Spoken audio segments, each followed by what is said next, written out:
guys, how are you doing? I hope you are doing great. I am very excited today because today I have a home remedy that is extremely easy and that many of you have requested. Today I'm going to show you how to lighten your elbows and knees. This is extremely easy to do and you can definitely see the results quickly. So let's go and see what we're going to need. We are going to need 1 tablespoon of baking soda and 1 tablespoon of lime juice. Mix it all together until you get this consistency. Apply it on the areas where you would like to lighten, such as elbows, knees, and even armpits. You're going to leave it on for 20 minutes and then you're going to rinse it with lots and lots of water.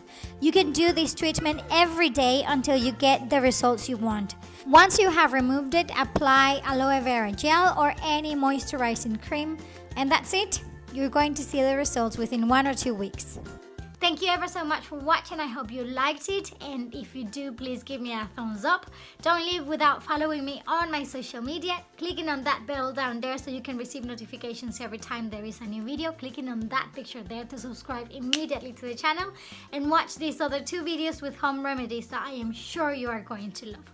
I'll see you next Monday with another English video. Bye!